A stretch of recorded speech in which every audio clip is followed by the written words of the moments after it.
Hello. This presentation, Creating Online Instructor Presence, was created for Professor Mary Wiseman's MHE 632 Building Online Learning Communities course at Bay Path University for the spring 2019 semester. The purpose of this presentation is to answer the following questions. What do we mean by online instructor presence? Why is it so important in online education? And how can we achieve it? One thing that can't really be disputed is that being present at the course site is the most fundamental and important of all online teaching practices. There are three elements of online practice. Cognitive presence relates to thinking and involves the ability of learners to construct meaningful relationships through reflection, exploration, collaboration, and communication in the online environment. Social presence involves the instructor's personal and emotional connection to the group and the ability of the instructor and learners to project themselves as real people. It's the ability to establish personal and purposeful relationships. Instructor or teaching presence represents the course facilitator, the course designer, the one who directs cognitive and social processes and provides regular and constructive feedback to online learners. Why is this so important?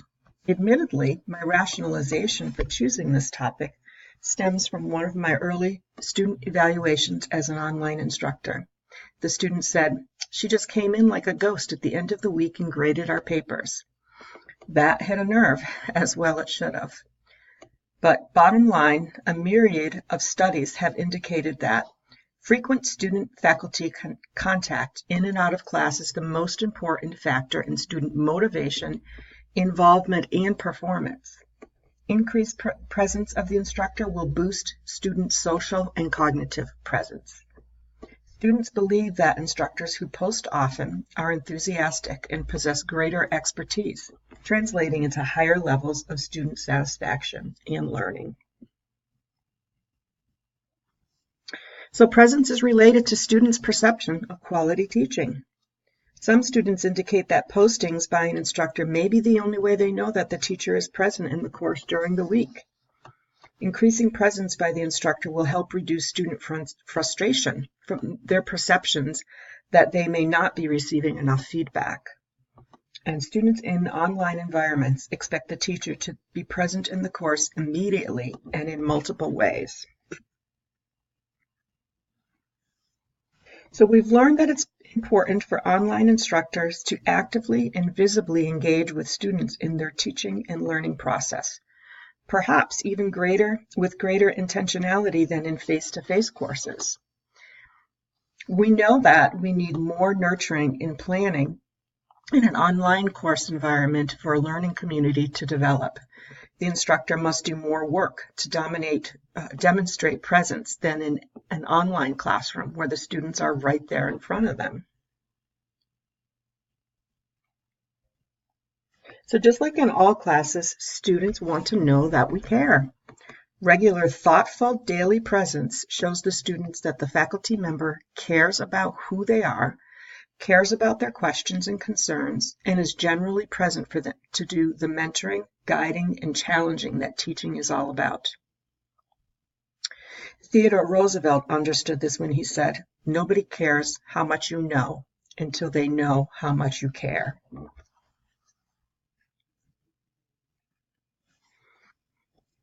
So it's no debate. Developing the connection to the instructor is critically important to students.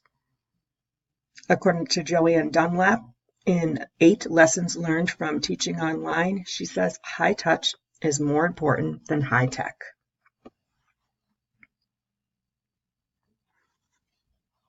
How can we increase our online presence? Students reported a greater sense of teacher presence and caring when instructors used interactive technologies consistently and purposefully, such as live audio and video chats or video capture lectures. The text and audio presence compensate for the lack of face-to-face presence.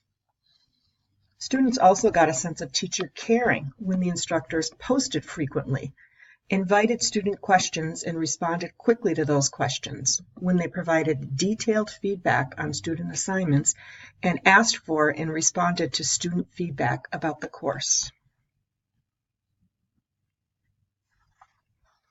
So let's look at some strategies. Try posting a 2 to 3 minute welcome video at the beginning of the course to present your personality and passions, to share your teaching philosophies, share your experience.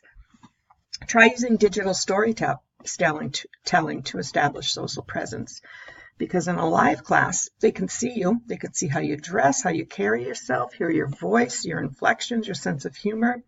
It's not possible in an online class.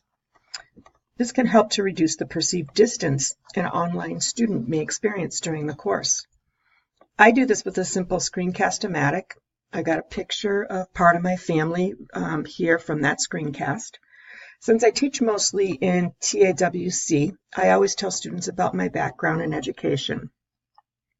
It took me many years to go from an associate degree nurse to get a bachelor's degree and then a master's degree and then to become an educator.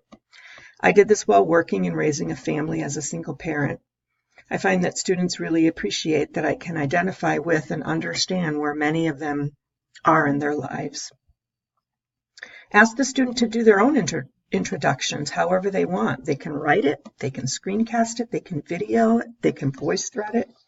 Ask them to tell a little bit about themselves personally and professionally if they'd like to. Ask them to describe their prior experience with the material so that you can then use that information in discussions to help make course concepts more understandable and relatable to them as adult learners. Ask them what they're hoping to achieve by enrolling in the course.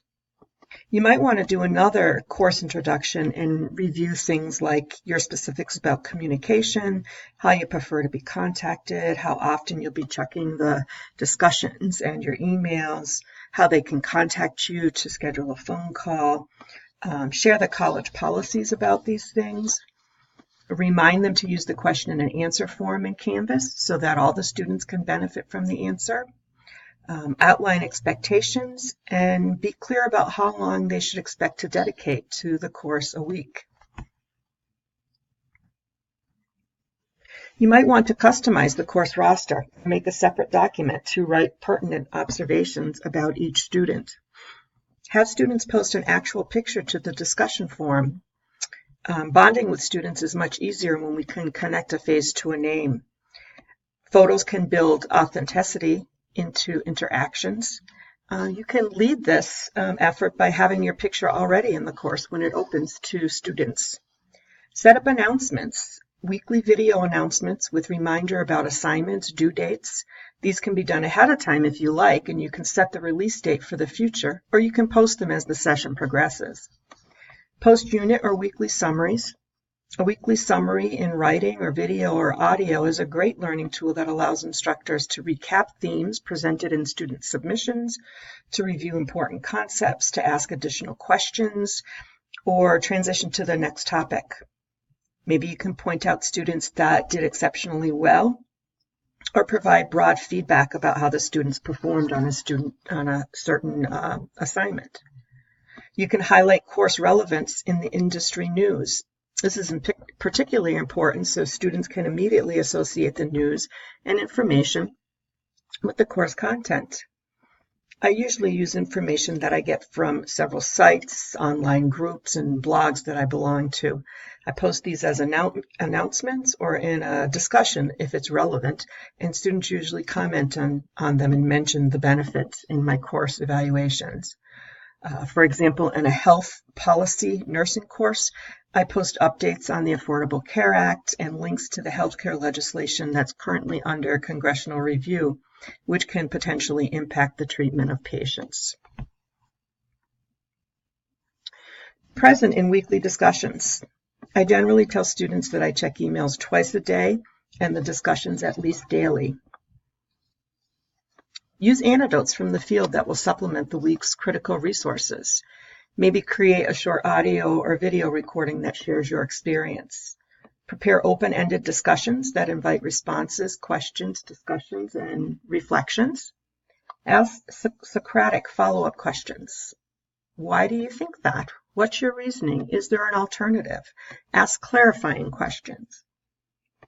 One thing to beware of is too much participation, though, as it could stunt the discussion or delay the development of learner self-direction. So you can check in daily for a few minutes to check for questions, but don't feel that you have to add significantly every day.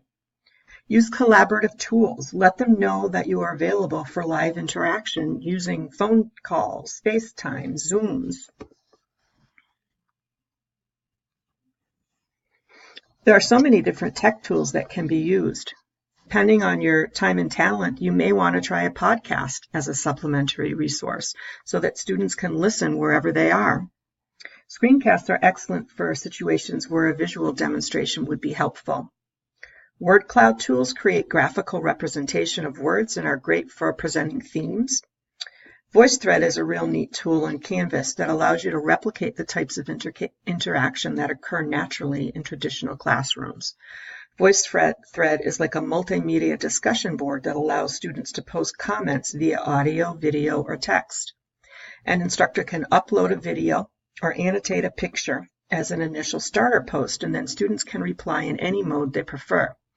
The result of this interaction is an experience that mimics the traditional synchronous environment, but in at least one way, it's better because everybody has the time to thoughtfully consider their contribution before posting.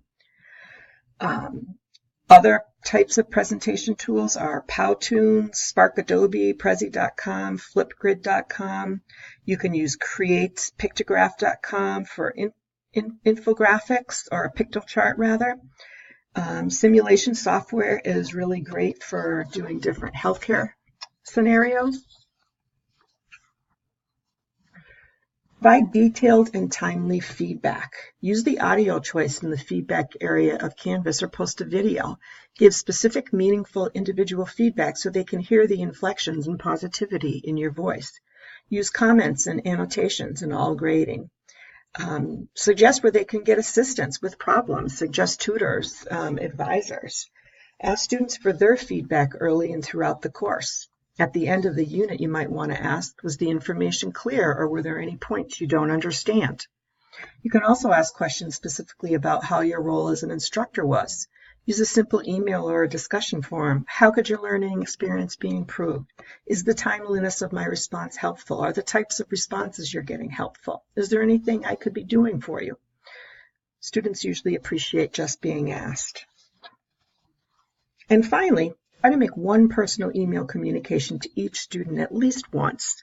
Just check in. So without a sense of caring, there can be no sense of community. The presence of faculty does influence the sense of community and satisfaction students have about their learning experience. The enhancements I've discussed don't necessarily require a significant amount of time, special skill, or significant investment, so try them. You might find that using these solutions will increase the likelihood that students become actively involved, remain engaged, and continue their degree to completion. Thank you for your time